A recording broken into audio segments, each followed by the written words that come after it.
Mateus capítulo 13. Naquele mesmo dia, saindo Jesus de casa, assentou-se à beira-mar, e grandes multidões se reuniram perto dele, de modo que entrou no barco e se assentou. E toda a multidão estava em pé na praia. E de muitas coisas lhes falou por parábolas, e dizia: Eis que o semeador saiu a semear. E ao semear, uma parte caiu à beira do caminho, e vindo as aves a comeram. Outra parte caiu em solo rochoso, onde a terra era pouca, e logo nasceu, visto não ser profunda a terra. Saindo, porém, o sol a queimou, porque não tinha raiz, secou-se. Outra semente caiu entre os espinhos, e os espinhos cresceram e a sufocaram. Outra, enfim, caiu em boa terra e deu fruto, a 100, a 70 e a 30 por um. Quem tem ouvidos para ouvir, ouça. Então se aproximaram os discípulos e lhe perguntaram: Por que lhes falas por parábolas? Ao que respondeu Jesus: Porque a vós outros é dado conhecer os mistérios do reino dos céus, mas àqueles não lhes é isso concedido. Pois ao que tem se lhe dará, e terá em abundância, mas ao que não tem, até o que tem lhe será tirado.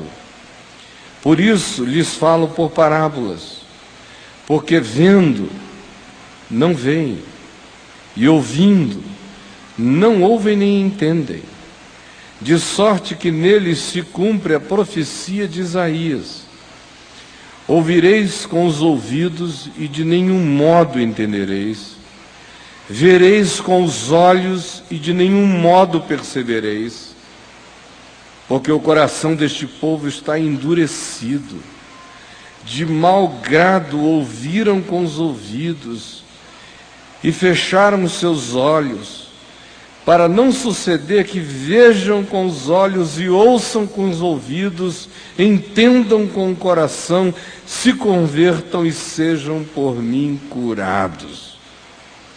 Bem-aventurados, porém, os vossos olhos, porque veem, e os vossos ouvidos, porque ouvem.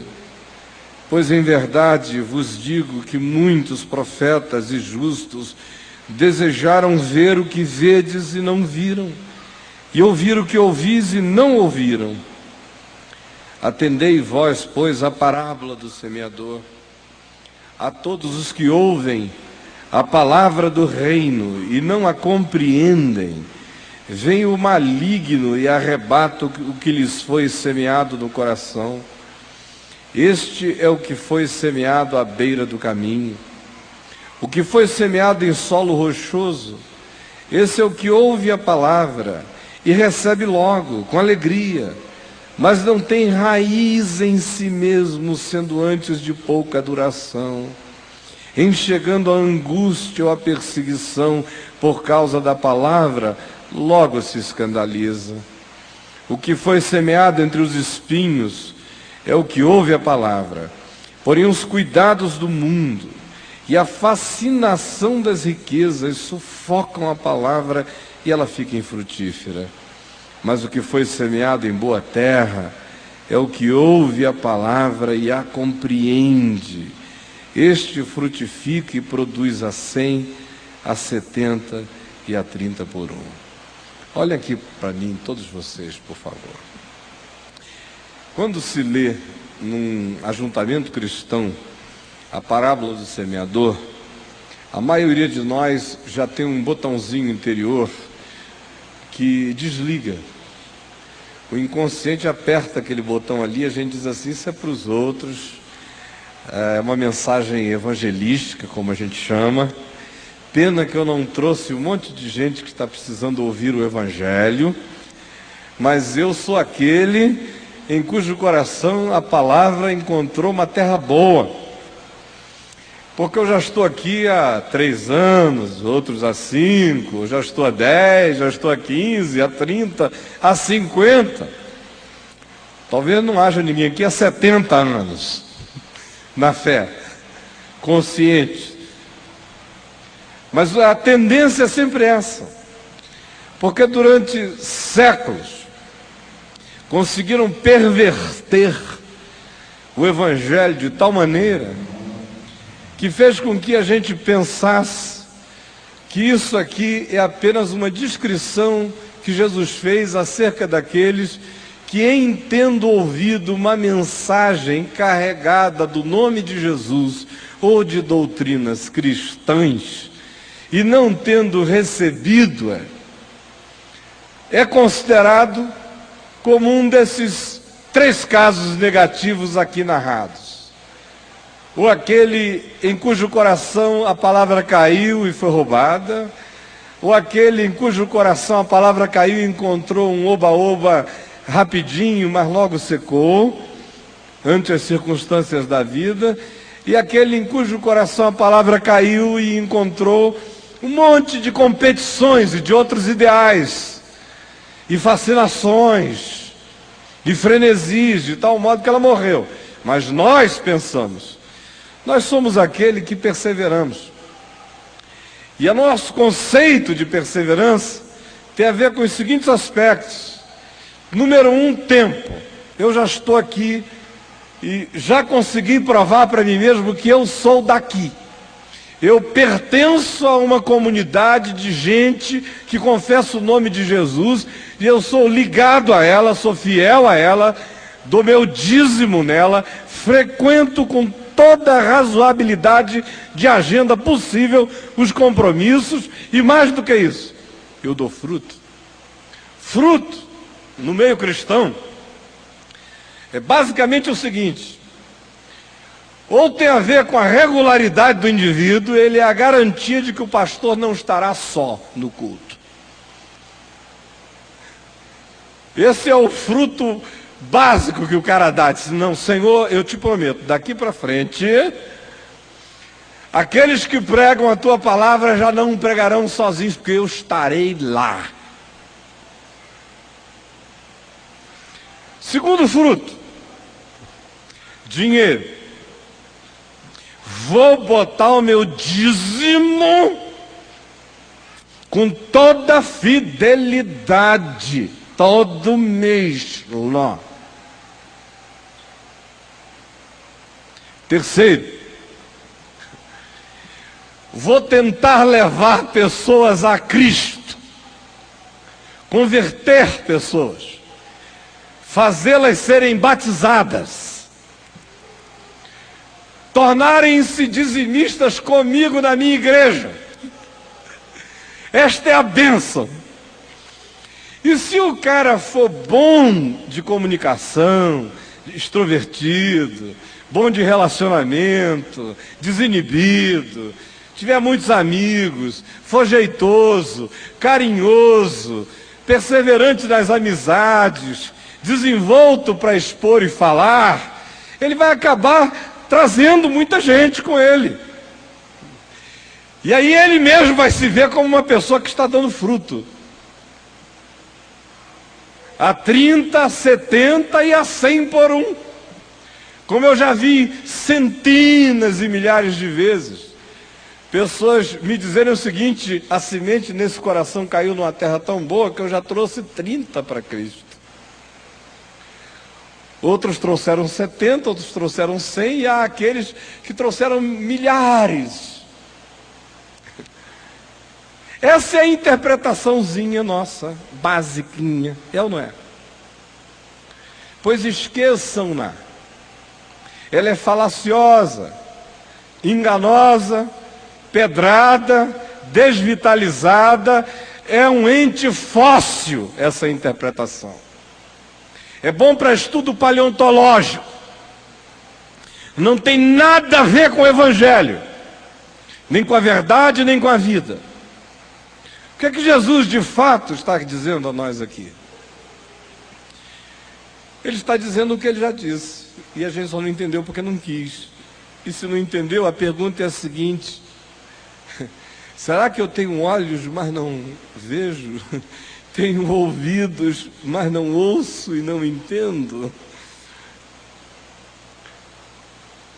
Com que coração eu ouço o Evangelho? Hoje, ao invés de falar a respeito das categorizações existenciais, desses 4 solos, desses 4 corações, esse no qual a semente cai na beirada, o indivíduo não compreende, vem um maligno e leva a palavra.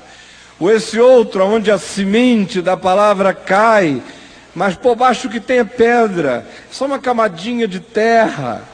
Mas assim mesmo há uma resposta viçosa, alegre, mas na hora em que as primeiras dificuldades vêm, o indivíduo não tem raiz para dentro e tudo morre.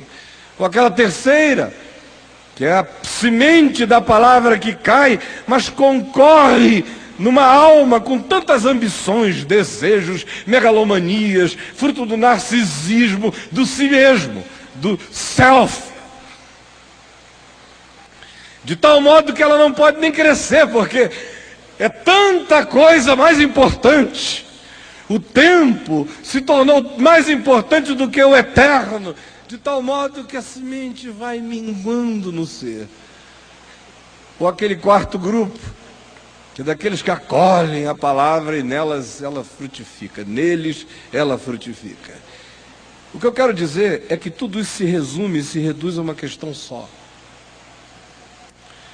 Que foi o que Jesus nos ensinou aqui, na explicação da parábola, o antes dela. Porque o contexto é de uma beleza imensa. O texto diz que Jesus saiu de casa de manhã, foi para a beira-mar. E chegando à beira-mar, se assentou. E quando se assentou, as multidões vieram. Como as multidões vieram, ele entrou num barco. E o barco foi afastado da praia um pouquinho. E do barco ele lhes falava por parábolas. E a primeira parábola contada é esta, que nós acabamos de ler. E quando ele termina de contar esta parábola, os discípulos dele se aproximam e o interpelam, dizendo: escuta, por que o senhor não facilita? Por que o senhor não facilita? Ao invés de ficar contando essas histórias, saiu um semeador, jogou uma semente, caiu na beira do caminho, veio maligno, e aí as aves do céu a comeram e ela não produziu nada. Outro caiu numa terra, mas por baixo tinha pedra, veio o sol, queimou e não deu. A outra caiu entre os espinhos e foi sufocada. Uma caiu num terreno bom e deu fruto. Por que ao invés do senhor ficar com essa conversa assim tão simbólica, analógica, por que o senhor não facilita?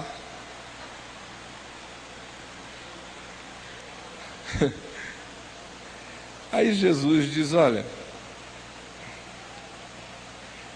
porque a vós outros é dado conhecer os mistérios do reino. Eles têm olhos, mas eles não querem ver. Eles têm ouvidos, mas eles não querem ouvir. Eles desenvolveram um mecanismo interior, Jesus diz, que cumpre a profecia de Isaías. Que mecanismo é este? É ouvir com mau humor, ouvir de mau grado, é ouvir com uma disposição interior antagônica, é ouvir simplesmente por ouvir, é dedicar os órgãos ao impacto sonoro, mas não o coração à compreensão. É alugar os olhos para a percepção visual, mas não para o entendimento. Foi por isso que eu fiz questão de iniciar dizendo que a maioria dos que estão aqui, quando me ouviram ler o texto, já imaginaram que era uma coisa boa para outros. Porque o coração deste povo está endurecido. Porque o coração martelado, pedrado, engessado, ganhou a impressão ilusória de que já sabe. E não sabe, e não viu, e não discerniu, e não entendeu, e não compreendeu. Apenas assumiu o compromisso religioso de não faltar a determinados encontros.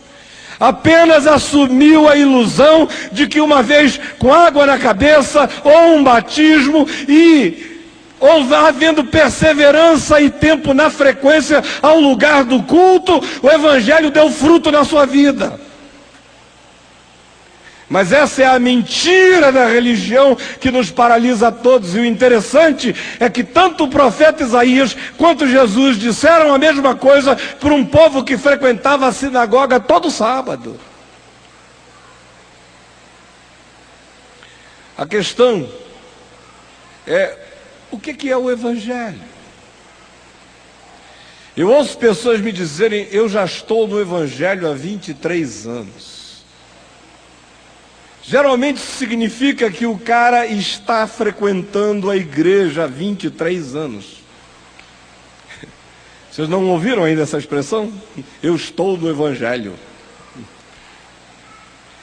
Como se o Evangelho fosse um lugar para a gente estar. Não existe essa fórmula de eu estou no Evangelho. A única fórmula possível é o Evangelho estar em mim. Mas a perversão é tão grande que o Evangelho virou um lugar, uma geografia, um endereço. E a perversão ficou pior ainda quando o Evangelho virou a igreja evangélica.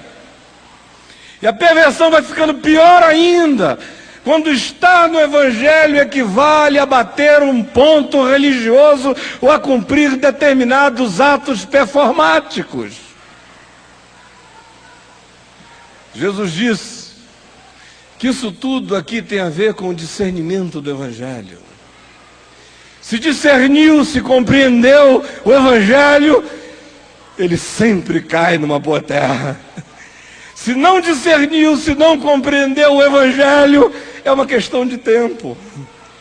Ele pode já nascer morto, e o maligno leva. Ou ele pode simplesmente suscitar, emular, provocar alegrias de um momento, de uma estação. Mas quando vem as circunstâncias, a opressão, a dificuldade, quando surgem as adversidades, os contratempos, os tsunamis da vida, o indivíduo começa a se sentir logrado. Porque a maioria pensa que, de fato, receber o Evangelho é receber um atestado de imunidade contra a tribulação. E como não é assim, Jesus disse que alguns, em razão disso, simplesmente não suportam e se vão. Ou então, tem gente que pensa que o Evangelho, em sendo recebido, é alguma coisa que é conciliável com todas as nossas tentativas de ambição e de megalomania narcisista. Para esses, a equação do Evangelho no coração é o Evangelho mais um monte de outras coisas. Riqueza, poder, fama, deslumbramento, isto tudo, no fim é igual a eu. Ou seja, o Evangelho é apenas um componente de uma fórmula existencial. Esse é aquele em cujo coração a palavra caiu entre os espinhos e fica sufocado e morre.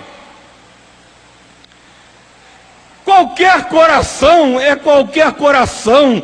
A questão essencial não é que tipo de coração é o seu. Isso é apenas ainda uma tentativa de departamentalizar as coisas, ou de autoexaltar a si mesmo, dizendo, porque eu estou aqui desde sempre, eu sou um chão bom.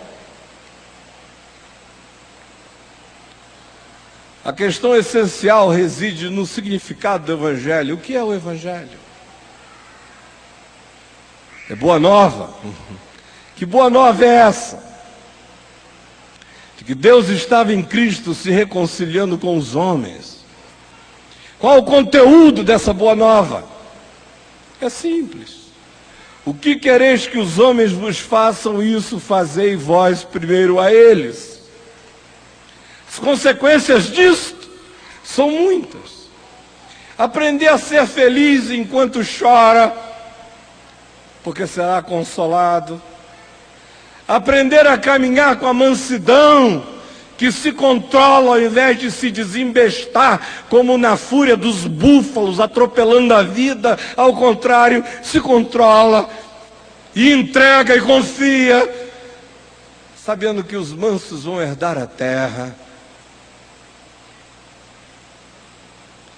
É ter a capacidade de aprender, porque o humilde de espírito é o ensinável. Desses é o reino dos céus. É ter no coração uma vontade imensa de comer, de se alimentar e de servir justiça, verdade, bondade para os outros. Esses que hoje sentem a necessidade de comer justiça e servir justiça serão fartos. Ou é suportar a perseguição por causa do que é justo, bom e verdadeiro. Desses é o reino dos céus. Ou suportar a infâmia, a calúnia, a interpretação equivocada, maligna, malina, perversa, por causa de compromissos de consciência com Jesus e com o reino de Deus. Jesus disse: se isso acontecer com vocês, exultem. Porque o mesmo aconteceu com os profetas que viveram antes de vocês. O resto, minha gente, me desculpem, é comentário. O resto já é doutrinação. O Evangelho é isto. Se vocês esquecerem de tudo, lembrem disso. O Evangelho significa a boa nova de que Deus estava em Cristo reconciliando consigo o mundo. E você está reconciliado. A guerra acabou. Príncipe da paz nos visitou. Todo o conflito e antagonismo cessou. Toda a muralha foi derrubada. O véu foi rasgado. E o caminho está aberto. Não há mais empecilho, medo, culpa, terror ou pânico que nos separe de Deus. Nem altura, nem profundidade, nem dimensões, nem criaturas podem nos separar do amor de Deus que está em Cristo Jesus. Quem creu, entrou na paz. Quem de todo o coração creu, experimentou a paz e experimenta a paz. Anda sossegado. Não está mais aterrorizado, nem com os céus, nem com o inferno, nem com Deus, nem com o diabo. Deus é Pai. E no resto da vida, ele que foi visitado por essa graça que o transcende, por esse amor que ele não provocou, que não foi suscitado dele em Deus, porque ele, Deus, é que nos amou primeiro. Uma vez que essa graça que vem dele para mim, que é a iniciativa dele, que é a pulsão divina que move o amor de Deus na minha direção, me visita, me abraça, e eu entendo. E vejo a montanha infindável de culpas que foram abolidas. Não só relacionadas aos meus atos injustos e iníquos, mas sobretudo relacionadas à essencialidade do meu ser, porque eu sou pecador, não porque eu peco. Eu peco é porque eu sou pecador. Portanto, o grande pecado que está abolido não é aquele que eu pratico ou não pratico, é aquele que eu sou. E uma vez que quem eu sou está resolvido e reconciliado com Deus, até aquelas coisas que eu pratico, e que as pratico tanto mais quanto mais culpado eu viva, vão diminuindo na medida em que eu saiba da minha reconciliação feita com Deus em Cristo. E quanto mais eu confio nisto, mais pacificado eu fico. E quanto mais pacificado eu fico, menos pulsões para fora do amor e da paz de Deus eu tenho no coração. E o processo seguinte é reproduzir esse padrão. Quem recebeu perdão, perdoa. Quem recebeu graça, derrama graça. Quem foi visitado por amor, ama. Quem foi acolhido por Deus, acolhe. Quem não foi julgado, porque o julgamento caiu sobre Jesus, pois aquele que não teve pecado, Deus o fez pecado por nós, esse não julga. Perdoa as nossas dívidas, assim como nós perdoamos os nossos devedores. O Evangelho é a boa nova de que tudo está feito em Cristo. E o chamado do Evangelho para mim e para você na vida é para repetirmos esse amor nos nossos encontros. Essa misericórdia, essa graça, essa inclusividade, essa justiça, essa bondade. Agora olha aqui para mim. Para a maioria de nós, o Evangelho não é nada disso. Essa é quase uma história assim que a gente chega a considerar meio esotérica, vindo de um púlpito cristão. Porque de um púlpito cristão a gente espera que o cara pule aqui, bata o pé, diga um monte de coisas. O diabo já teria sido mencionado umas 230 vezes hoje à noite aqui. Já estaríamos dizendo que quem está aqui angustiado foi o diabo que colocou isso no seu coração. E de fato a sua angústia é sua. E você vai descobrir que o poder do diabo é infinitamente menor nessa história do que você imagina. Que o grande diabo é você. Porque este povo tem um coração endurecido, de mau grado ouviram com os ouvidos. Olha aqui para mim.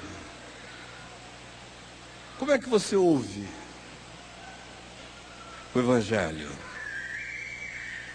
É extraordinário como para a maioria de nós, podem ter certeza, o Evangelho suscita as piores coisas. Quando a palavra do reino está sendo anunciada com a simplicidade dela, infelizmente, ao invés de as pessoas simplesmente acolheram, é suscitado no interior humano o pior de nós. Por isso é extremamente mais fácil você simplesmente anunciar religião, sistemas e modos, do que anunciar o Espírito do Evangelho. Porque o Espírito do Evangelho suscita no coração da gente a necessidade de dar uma resposta de amor ao amor de Deus. Isso a gente não quer. Porque isso vai fazer a gente ter que destruir um monte de trincheiras. Isso vai ter que fazer a gente desinimizar um monte de gente dentro da gente. Isso tem que fazer a gente repensar a existência inteira e os significados dela e quem quer.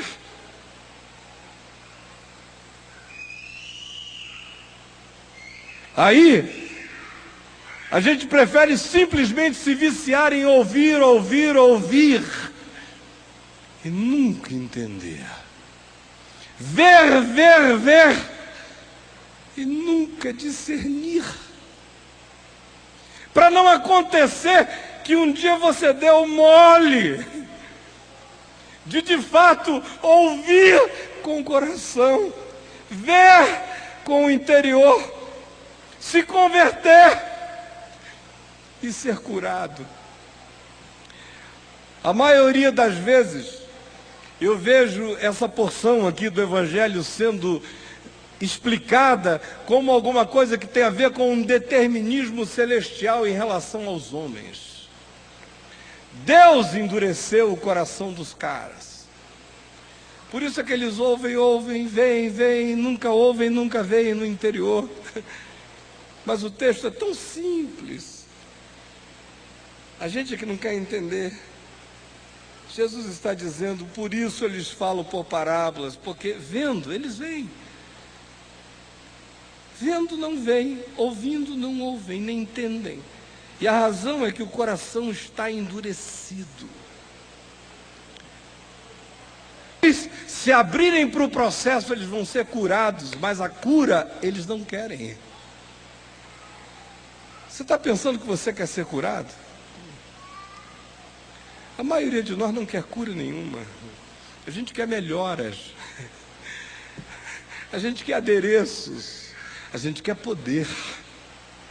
Poder para quê? Para fazer a nossa vontade. Seja feita a minha vontade, assim na terra como no céu. É isso que a gente quer. Quero uma unção poderosa para quê? Para eu conseguir tudo o que eu quero. Está declarado. É ou não é? Declara, irmão. Antigamente a oração que se mandava fazer: santificado seja o teu nome, venha o teu reino, seja feita a tua vontade assim na terra como no céu. A oração agora é: Senhor, me santifica diante do mundo, faze-me o representante do teu reino, e em teu nome eu declaro, e está declarado com fé, que será feita a minha vontade. Aquele sonho que tu me puseste no coração, nada mais do que uma produção do si mesmo, que o cara chamou de sonho divino. Tamanho é o narcisismo dele. Sonho divino. Nome bom para a novela das 8 na Globo. Sonho divino. É. Aí lá vai ele.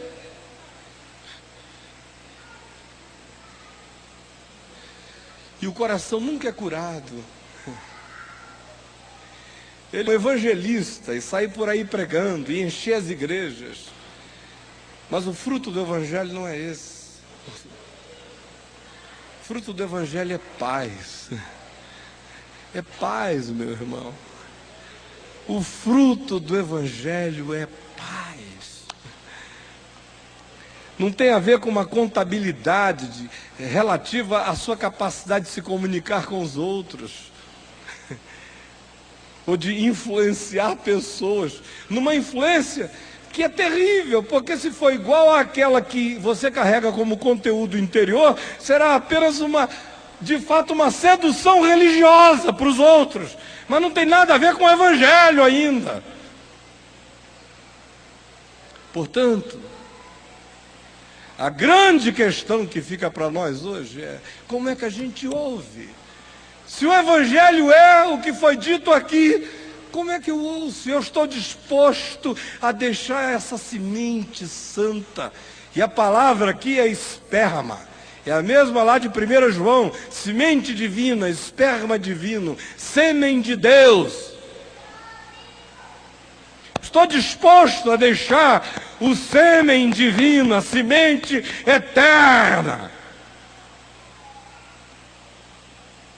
criar raízes no meu ser.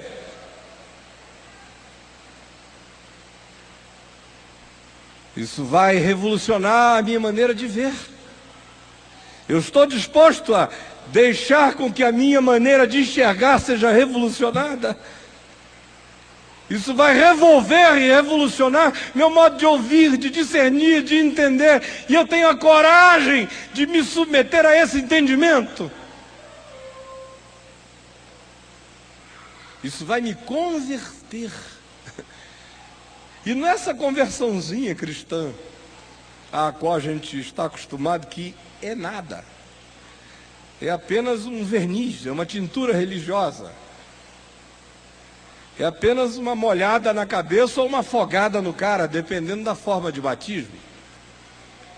É uma doutrinação que vende para ele um pacote, o ensina a papagaiar determinadas doutrinas, mas que não mudam o coração. No máximo, faz o indivíduo ter uma historinha para contar do tipo: antes eu fumava, eu bebia e eu dançava. Agora eu não fumo, eu não bebo e eu não danço. Aleluia! Pelo amor de Deus, essa conversão para o cara ter, a melhor coisa para acontecer com ele, para que ele tenha essa conversão, é não viver. Qualquer manequim desses de loja não fuma, não dança e não bebe. Ficam ali assim, igual crente, parado, dando testemunho na vitrine.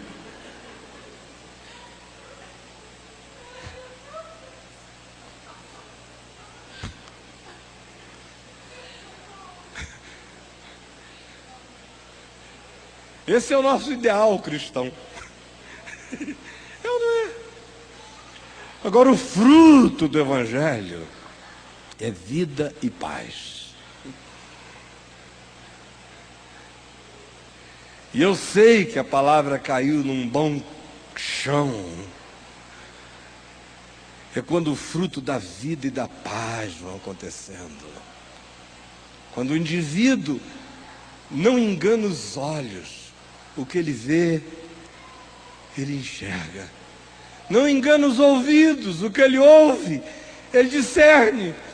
E não tapeia o coração, o que ele percebe, ele deixa que se converta nele. Não essa conversão do eu não, mas a conversão do eu sim, sim, sim. A conversão em Jesus não é não, a conversão em Jesus é sim. A conversão religiosa é que é eu não posso, eu não devo, eu não irei, eu não pegarei, eu não beberei, eu não tocarei.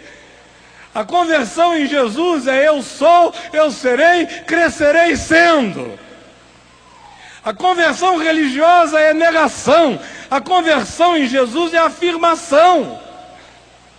A conversão religiosa é uma tentativa de se diferenciar do mundo sendo diferente do planeta. A conversão no reino de Deus simplesmente não está nem aí para o mundo.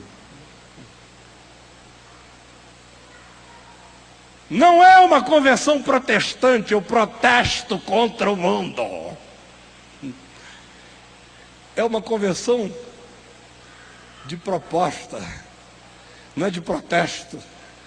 Não é um processo de dessemelhança em relação ao mundo, eu sou diferente deles. Ao contrário, é um processo de identificação com Jesus. Eu quero carregar em mim a imagem do Filho de Deus. Conversão cristã, religiosa, é isso. A gente simplesmente mapeia os estereótipos do chamado mundo e a gente vive a antimoda existencial e de aparência em relação ao mundo. E ficamos simplesmente plantados numa negação farisaica e hipócrita que não gera nada. A conversão no reino de Deus e no Evangelho não é neurótica em relação ao mundo, nem paranoica com relação ao diabo. Ela é simplesmente fixada na imagem de Jesus, no significado da Boa Nova, na encarnação da Boa Nova e no ensino da vida conforme Jesus. Essa é a conversão para a qual eu estou convidando você hoje à noite. Provavelmente, para que essa conversão aconteça, você tem que se desconverter de um monte de coisas faladas e ensinadas a você em nome de Jesus, mas que são falsificação do Evangelho, porque são simplesmente a doutrinação dos homens. E é tão mais fácil a gente ficar com o verniz da doutrinação dos homens do que ver com os olhos, entender com os ouvidos, discernir com o coração, se converter no interior e ser curado por Deus. Hoje, neste nosso primeiro encontro do ano, eu vim com 3 ou 4 coisas a falar, todas extremamente mais suscitadoras de outras impressões, certamente no coração das pessoas, mas um pouco antes de sair do quarto e vir a andar até aqui, eu tomei uma decisão que eu queria iniciar esse ano como semeador. semeando a palavra simples do Evangelho e dizendo a você o seguinte: a semente de Deus está plantada aqui. Só depende agora de como é que você ouve. E eu espero que durante esse ano você ouça com seu melhor ouvido. Você veja com seu melhor olhar. Você discirna com seu melhor coração. E você tenha coragem de se converter. A coragem de ir se convertendo. Isso vai implicar, não no seu dízimo, mas na sua vida, seus relacionamentos. Isso vai implicar em olhar para o coração e ver quais são as cargas de ódio, de amargura, de ressentimento, de resistências, que precisam ser demolidas. Do contrário, você vai ficar levantando a mão para os céus, cantando em nome de Jesus, com um coração odioso e odiento a vida inteira, pirento de alma. Pode se batizar todo domingo, pode receber todas as unções que vão ungir a pedra da sua alma. O convite é para que você se converta, e eu também. E eu estou aqui como um companheiro de conversão de vocês, não como um convertido. Aqui estamos todos nós nos convertendo. Eu não tenho costume de, na virada do ano, estabelecer alvos, como muita gente tem, não é? Este ano eu vou perder 7 quilos. Vou aprender a dirigir carro com marcha, diz uma senhora de 70 anos que só dirige um hidromático. Este ano eu vou malhar, vou entrar para a academia, malharei, Senhor, 3 vezes por semana. Este ano eu prometo que evangelizarei todos os meus colegas de trabalho, significando dizer que você será o chato do grupo o ano inteiro.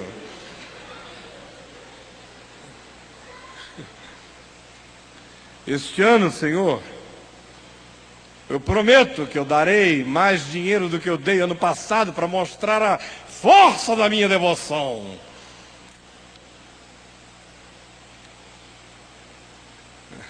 E a gente gosta de fazer isso, que é para não olhar para o coração. Bota uns alvozinhos do lado de fora para tapear a gente. E continuar ouvindo de mau grado. Sem deixar que a revolução aconteça no chão onde ela precisa acontecer.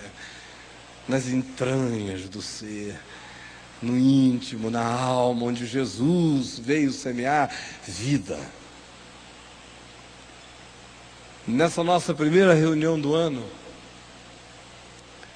meu convite a você, em nome de Jesus, é para que você esqueça as coisas que para trás ficaram. Meu convite é para que você releia o Novo Testamento várias vezes este ano, como quem não sabe nada. Meu apelo a você este ano é para que você não diga a priori que já sabe coisa alguma, mas aceite com o coração humilde o ensinamento da palavra e acredite que de todo o chão Deus pode suscitar algo na sua vida. O que importa e o que é essencial é se dentro de você existe a disposição de ver o que foi revelado, de ouvir o que foi ensinado, de crer no que foi ministrado e de carregar para dentro da sua alma esse conteúdo inteiro pelo qual o coração será convertido e curado. A minha oração mais amiga e irmã possível de todos vocês é para que no final deste ano de 2005, todo o progresso que a gente fez em 2004 já foi muito, seja pequeno, perto de como você vai estar, pacificado, tranquilizado, sereno, carregando dentro de você conteúdos da eternidade, sendo assaltado por alegrias eternas todos os dias, firme na confiança, caminhando em perseverança, não em relação a um lugar ou a uma coisa, mas a um modo de ser, de viver. A perseverança não tem a ver no Evangelho com atingir coisas externas, mas sobretudo em se deixar ser atingido pela realidade eterna. E aí, meu querido e minha querida, você vai descobrir o significado de dar fruto a 30, a 70 e a 100 por um. Aí você vai descobrir o significado de ver rios de água viva fluindo dentro de você. Milagre da multiplicação. A produção de algo que transcende a você saindo de dentro da sua alma. E eu quero dizer uma coisa a vocês. Se não for assim, não vale a pena. Se não for assim, sinceramente, visite uma sociedade teosófica. Você vai receber mais benefícios filosóficos. Entre num grupo de psicanálise, vai ser melhor para a sua vida, dar uma ajeitadinha aí, numas engrenagens meio distorcidas. Mas não é disso que eu estou falando. Eu estou falando de algo que é maior do que tudo isto. Maior do que a igreja, maior do que os evangélicos, maior do que o cristianismo, maior do que as religiões. Tudo isso é produção humana. Eu estou falando do evangelho do reino de Deus. É Deus conosco. Está dentro de nós. Não vem com visível aparência. Nem todos os que veem o discernem, nem todos os que o ouvem o entendem, nem todos os que são impactados por ele o agasalham. Mas você está tendo essa chance.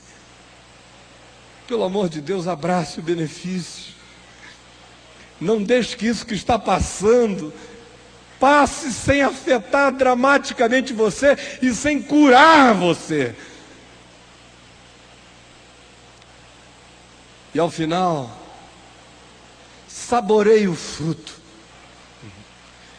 Esse fruto não é para ser mostrado. No final do ano ninguém vai fazer concorrência para ver quem deu mais fruto. Só Deus conhece o fruto do Evangelho. Durante muitos anos, pregando a palavra para milhares, milhões de pessoas nesse país e por aí afora na terra.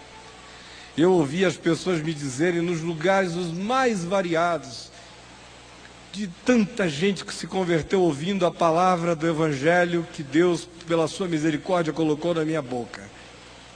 Anos e anos, mais de 30 anos. Gente em todos os lugares, no curso desses anos todos e até hoje, o mais interessante, o tempo que eu fiquei sem pregar, quietinho, entre fim de 98 e o final de 2001, nesse período, gente, a beça se converteu sem eu saber. Lendo livros, ouvindo fitas, gente que nunca viu a minha cara, que não sabe nem se eu estou vivo ainda. Tem gente que pensa até que foi um cara que passou por aí e se foi. De vez em quando eu encontro com alguém como um motorista de táxi. Já vários me disseram, outro dia um me contou uma história maravilhosa. Eu entrei no táxi dele e ele começou, pelos gestos, as maneiras, os modos, a singeleza, eu vi que tinha uma coisa delicada, diferente nele, uma coisa boa. Aí a conversa foi, ele não me falou de coisa nenhuma. Mas eu fui vendo, fui gostando do jeitão do cara. Falei, poxa, esse cara é legal. Tem uma coisa emanando boa dele. E eu fui. Aí lá pelas tantas, quando a gente já ia chegando ali por perto de Copacabana, eu perguntei ele, escuta, você tem o hábito de frequentar fé? Aí ele falou assim, eu sou cristão. Eu falei, que bom, que maravilha, não falei nada, não disse também, eu também sou, aleluia, irmão, Pai do Senhor, não, eu digo, eu vou ver qual é a dele. Aí eu digo, que bom, que legal, e como foi que você conheceu a palavra? Aí ele falou, o senhor não vai nem acreditar, eu nem sei quem foi a pessoa, sabe, porque eu estou assim, eu não sou tão velho ainda, eu estou novo, era um rapaz de uns 28, 29 anos, 30 talvez. E agora, uns 2, 3 anos atrás, me deram umas fitas e uns livros. Eu comecei a ler, comecei a ouvir, comecei a ler, comecei a ouvir. E aquilo foi entrando em mim, de repente, bum! Coisa maravilhosa.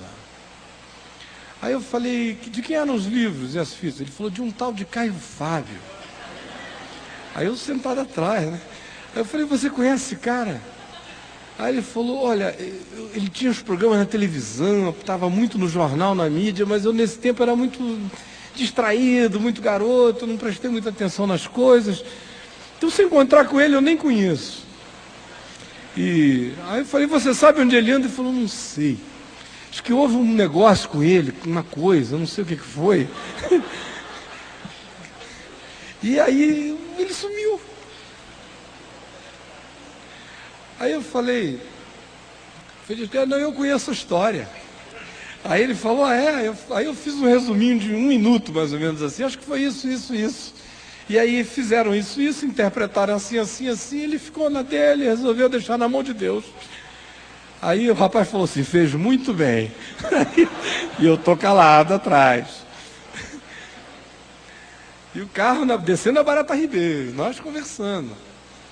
Lá pelas tantas, ele foi parando o carro onde eu ia ficar. E eu botei a mão assim no ombro dele. E falei, e o que é que você acha desse cara que, através de quem a palavra de Deus chegou a você? Aí ele falou, olha, o senhor quer que eu lhe diga com toda sinceridade? Ouvindo a mensagem do Evangelho através dele, eu aprendi uma coisa dentre várias. Eu falei, qual foi? Ele falou, não julgar. Eu não sou ele. Não estava no sapato dele, não conheço a vida dele, não sei nada dele, eu estou na minha, quero que Deus o abençoe, sou grato a Deus por aquelas fitas terem chegado nas minhas mãos e os livros também.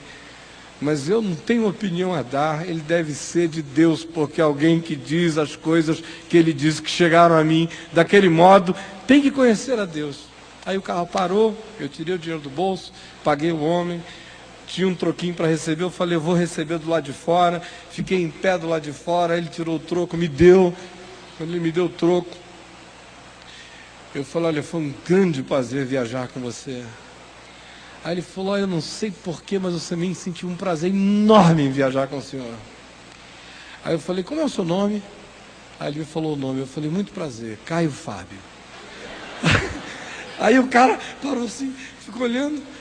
Parou, aí foi abrindo a porta do carro, aí saiu me olhando, aí falou, o cara de quem a gente estava conversando, eu falei, o das minhas fitas e dos livros, eu falei, Aí ele chorou na porta da minha casa, abraçado comigo, a gente se abraçando ali, beijando, não sei o que e tal.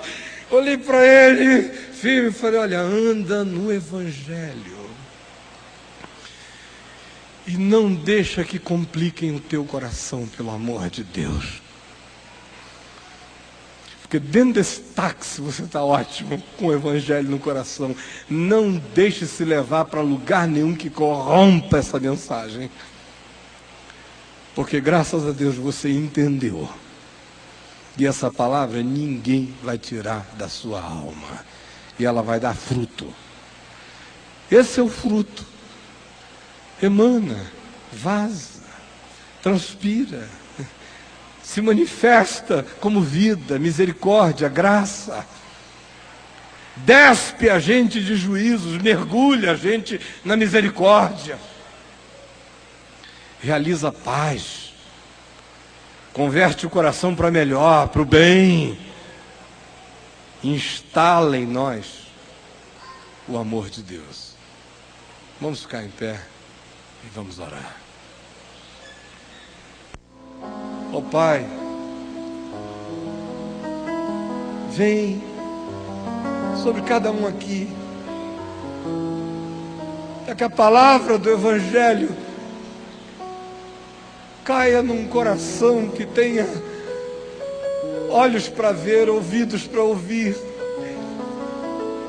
que tenha bom humor para acolher, que se agrade da Tua palavra. Pelo amor de Deus, salva-nos dos nossos preconceitos. Salva-nos dos nossos aferramentos religiosos.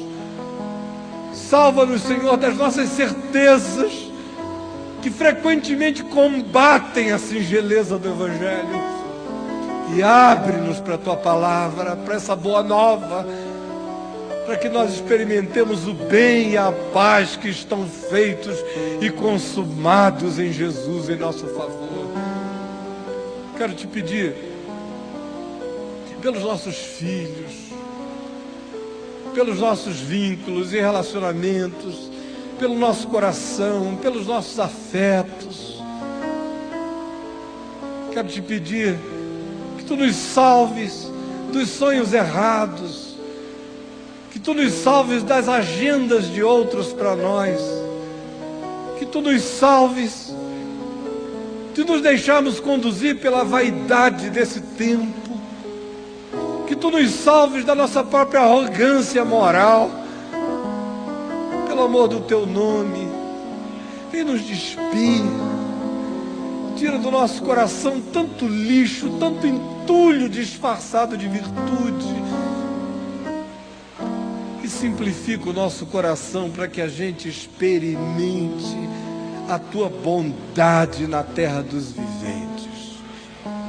Por favor, vem, aquece a nossa alma com fogo e pacifica o nosso coração como um rio. Nós pedimos que seja assim, nós sabemos que assim está sendo, porque não depende de quem prega, nem de quem grita, nem de quem quer, nem de quem corre, mas de usar Deus de misericórdia para conosco. E nós sabemos que a Tua misericórdia paira sobre nós. Portanto, realiza o bem da Tua graça em nossa vida. Nós pedimos que seja assim. Nós sabemos que assim está sendo. Em nome de Jesus. Amém.